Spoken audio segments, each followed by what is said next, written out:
É porque, sabe, tipo assim, eu queria muito, sei lá, passar no Enem. Entendi. Conte-me mais. E não sai da minha cabeça essa coisa de Elba, Elba, Elba. Ramalho? Não! Ah, sua mãe. Não! Carro? Não! Tá faltando foco. Na Elba? No Enem! No Enem! Ah, não. Esse é Bandeirada 2. Roda a vinheta.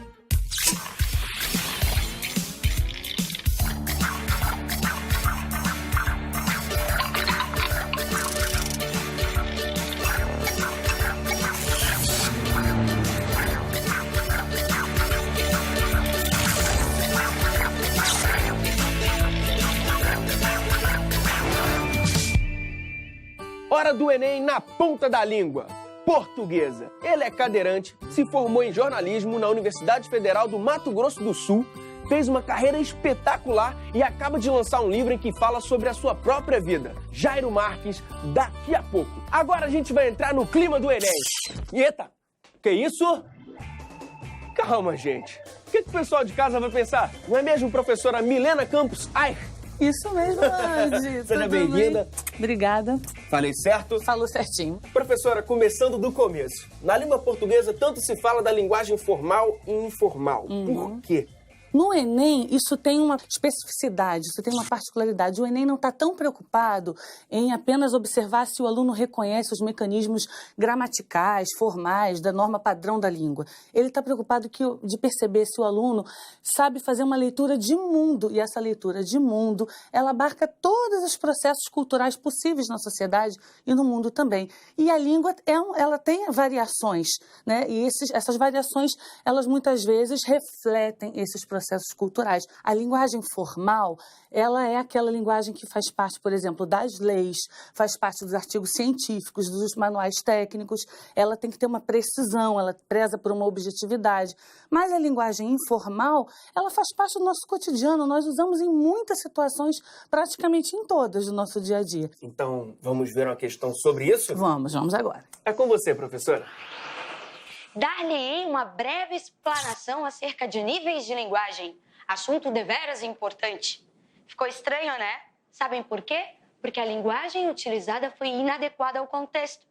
Provavelmente o mesmo se daria se eu cometesse excessivos desvios gramaticais em uma aula que se propõe a te auxiliar no estudo de linguagens. É por isso que, antes de resolver a questão, eu quero conversar um pouquinho com você sobre duas modalidades que nós usamos em diferentes contextos.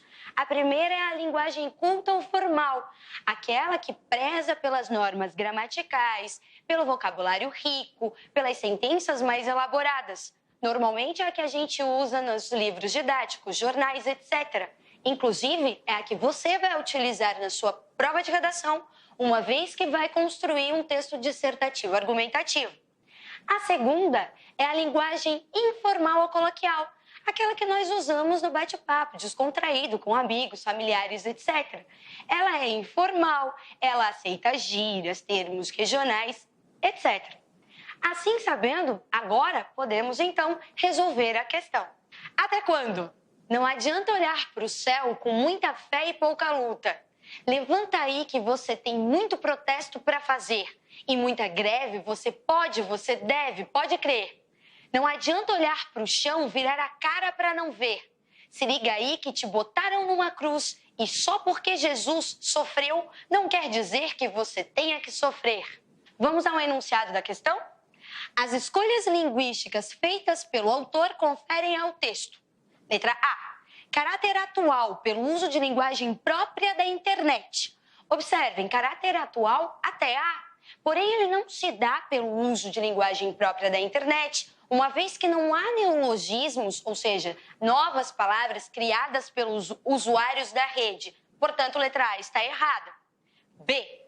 Cunho apelativo pela predominância de imagens metafóricas. Vamos analisar por partes. Há imagens metafóricas? Há. Até há pela construção, inclusive, de um intertexto bíblico, certo? Te botaram numa cruz e só porque Jesus... Ok, há. Mas a imagem metafórica, ela cria o cunho apelativo? Mais uma menção agora. Recorda as funções da linguagem?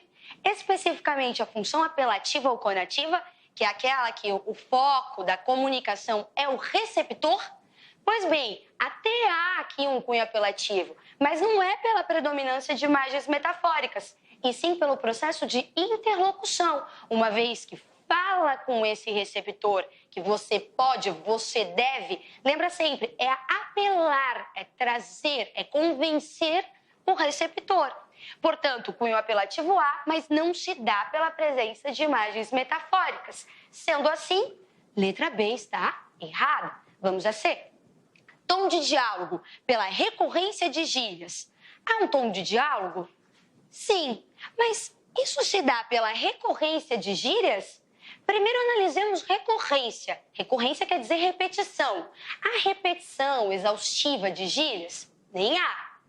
E, ainda assim, o tom de diálogo não se dá pela presença de gírias, porque ele se dá por todo esse processo de interlocução que nós já havíamos falado anteriormente, que é originário da função apelativa. Portanto, a C também está errada. Letra D. Espontaneidade, pelo uso da linguagem coloquial. Se trata de um rap. Ele trabalha com uma linguagem coloquial, sim, informal, descontraída, até porque é um processo informal da comunicação. Nós havíamos conversado, antes de avaliarmos a questão, um pouquinho sobre essas duas modalidades linguísticas. E vimos que a modalidade informal ou coloquial é adequada a esse contexto, o contexto do rap. Aceita gírias, trabalha com umas contrações como pra, numa, ao invés de na linguagem culta, como se usa para, em uma. Correto? Sendo assim, a letra D está correta. Vamos então encontrar o problema da alternativa E. Originalidade, pela concisão da linguagem. Analisemos por partes novamente. O que seria concisão da linguagem? Concisão é uma linguagem enxuta, precisa, com palavras pontuais. Primeiro, o texto nem apresenta tal concisão. E segundo, concisão é um recurso de estilo. Ele não tem relação com originalidade. Sendo assim, de fato, a correta é a letra D. Questão resolvida. Um beijo e até a próxima. Muito obrigado, professora. Rap no Enem. O que a gente precisa saber para mandar bem e não desafinar? Olha, várias coisas. Em primeiro lugar, a gente tem que se lembrar de que a literatura, em especial a literatura portuguesa, de língua portuguesa, ela é prima irmã da música. Então, muitos dos recursos que têm sua origem na música, na expressão musical, eles são trazidos para a literatura. Então, a gente tem o ritmo, a rima, a métrica. No caso do rap, ela é uma manifestação musical essencialmente popular. Então, a gente já vai ter que estar atento a essa linguagem informal de que falamos agora há pouco. Nessa música, por exemplo, tem um trecho em que ele diz assim: não adianta olhar para o céu. Segundo a linguagem formal da gramática, esse pro sequer existe, é para o. E, no entanto, na expressividade popular do rap, pro, porque ele tem uma velocidade, essa música, tem um ritmo que ele tem que respeitar. E isso a gente tem que reconhecer, o aluno tem que saber que ali está se tratando, falando uma linguagem popular, essencialmente. E para essa questão em específico, qual é o mapa da mina? Tem um item que poderia ser, deixar o aluno um pouco na dúvida, que ele fala da função apelativa da linguagem. Essa função apelativa, ela diz respeito a fazer apelo, chamar alguém para aderir a uma causa. Ele chama para a causa da participação política do cidadão, por exemplo. Mas não é o caso, né? Quando a gente vai ver nessa questão, o enunciado, a parte que fala da função apelativa, depois ela tem uma continuidade que não diz respeito a essa especificamente. No entanto, tem uma espontaneidade que é própria da linguagem coloquial. Agora, eu daria para os alunos uma dica em relação a essa palavra, coloquial. Eu observo em sala de aula que muitos alunos pensam que, quando ouvem isso, coloquial, eles pensam que é algo assim extremamente erudito, formal. Eles não têm familiaridade com esta palavra específica e ela diz respeito justamente à informalidade. Ele tem que saber que coloquial e informal são praticamente sinônimos. E se eu quiser aprender mais, professora, o que você me indica? O programa Hora do Enem é sensacional, super indico para todos, né? A gente tem uma coleção da professora Balri e uma colega dela sobre literatura e gramática, que é um compêndio que abarca as 3 séries do ensino médio, são bem interessantes também. Maravilha, professora. Faltam 3 meses para o Enem. E se por algum motivo eu ainda não comecei a estudar, o que eu faço? Olha, Em primeiro lugar, tem que controlar a ansiedade. A tendência numa situação dessa é a pessoa ficar bem nervosa. Então, indicaria que a pessoa buscasse a plataforma do INEP, né? Se familiarizasse com o formato da prova, com o tipo de abordagem, com os enunciados que são feitos, e aí, a partir disso, começar a organizar os seus estudos.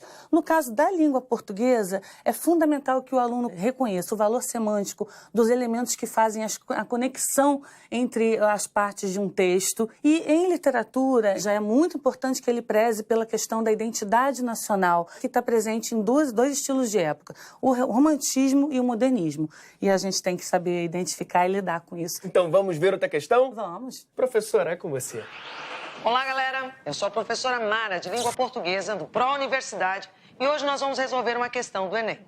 Vejamos este anúncio. Cópia rápida, fácil, vai ser bom, não foi? Nós temos um anúncio publicitário. O anúncio publicitário normalmente trabalha com os diferentes tipos de códigos, tanto códigos verbais quanto códigos não verbais. Outra característica também bastante importante nos textos publicitários é que nós temos o uso da função conativa da linguagem, que é a função que busca persuadir o leitor, ou seja, o meu receptor, aquele que recebe esta informação. Vejam, aqui nesta questão, vamos trabalhar com o quê? A rapidez é destacada como uma das qualidades do serviço anunciado, funcionando como estratégia de persuasão em relação ao consumidor do mercado gráfico.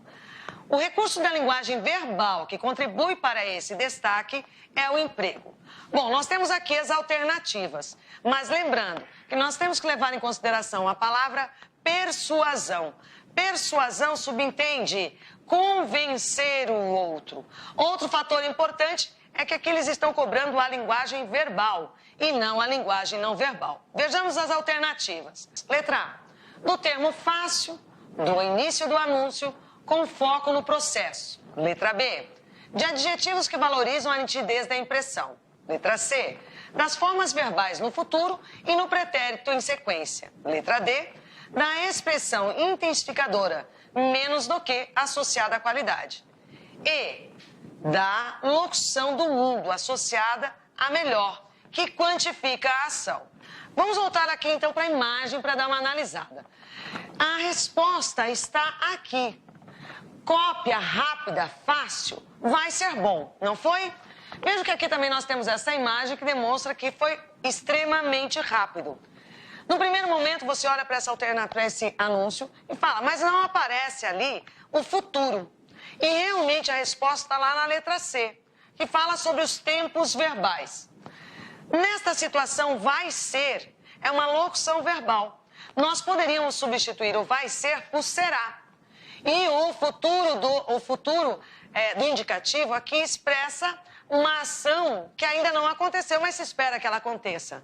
Mas vejam, que não deu tempo nem para essa espera e nós já temos aqui, não foi. Foi está no pretérito, ou seja, passado, já acabou. Portanto, a resposta para esta alternativa é a letra C, que é o uso das formas verbais no futuro e no pretérito em sequência. Lembrando que nós podemos ter vai ser com a ideia de futuro. Por que no anúncio publicitário se utiliza essa forma e não a forma simples que seria será? Porque o anúncio publicitário, ele precisa se aproximar do público consumidor. E vai ser é uma forma que nós utilizamos frequentemente na nossa fala, ok? Professora Mara, muito obrigado. Agora me fala por que não pode ser a letra A. A letra A tem uma armadilha. Veja bem, o enunciado da questão, ele está pedindo o recurso verbal que nos leva à interpretação da velocidade, da rapidez do processo. A letra A, ela menciona a facilidade do processo, só que fácil e rápido não são sinônimos. Veja bem, vamos dar um exemplo prático. Fazer gelatina é algo extremamente fácil. É uma receita com 2 elementos apenas. Você bota ali um pozinho, põe uma água, mistura, dissolve o pozinho. Ok, não tem mais nada a ser feito, a não ser e esperar. É necessário colocar na geladeira e esperar a gelatina adquirir a sua consistência.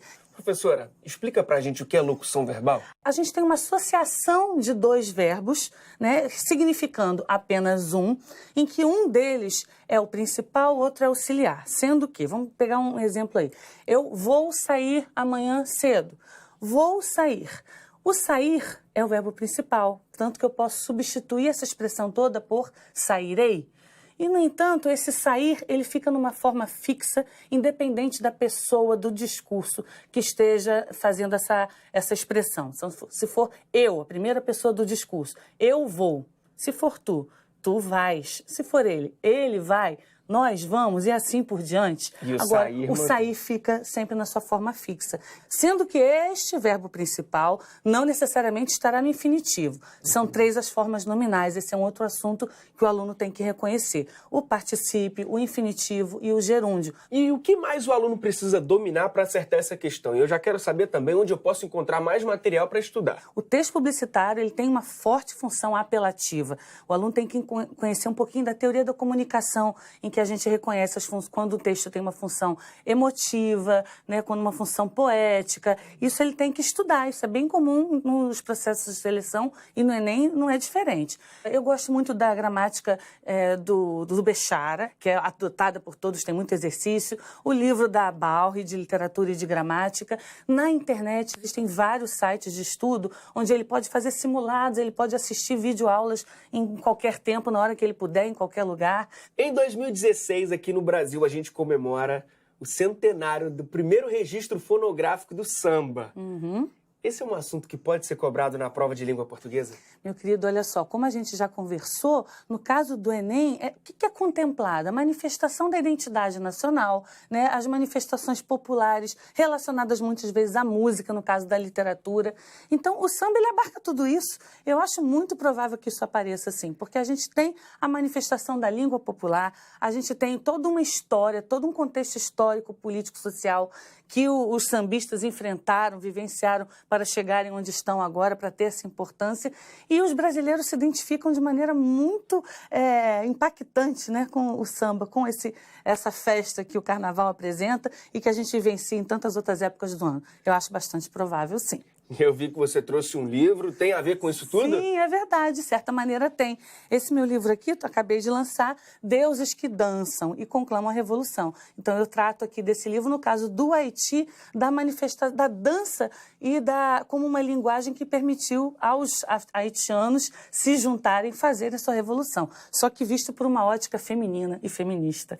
Então espero que o pessoal goste. Sucesso, professora, nesse seu livro. Muito obrigado eu te agradeço. pela ajuda, de verdade. Super. Espero que eu possa ter ajudado aí a vocês. Ele nasceu em Três Lagoas, Mato Grosso do Sul. Se formou em jornalismo e acaba de lançar o livro Mal Acabado, a história de um jornalista sobre rodas.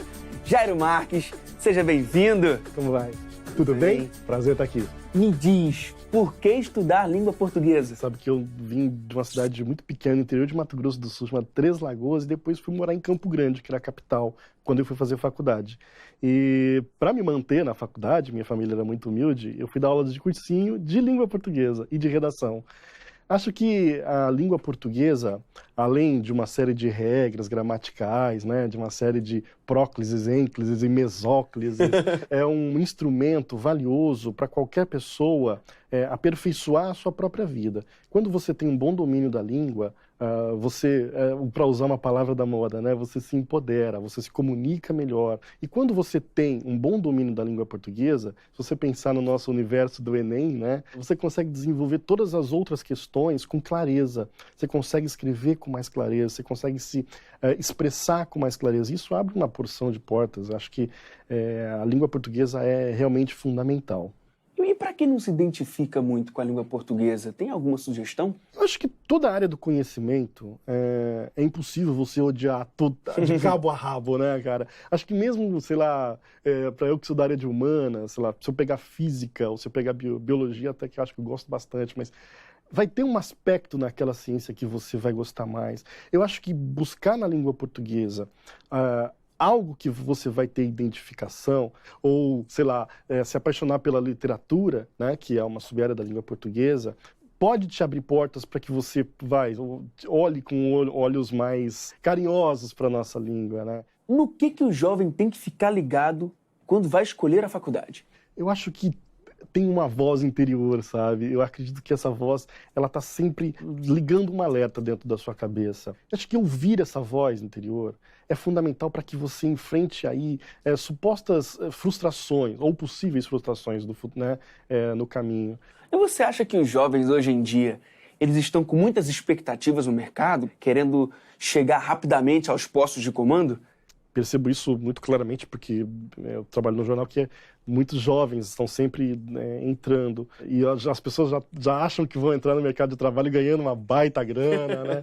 E acho que a grana, a realização financeira, você precisa colocar no último estágio ali de prioridades. Primeiro, se capacite.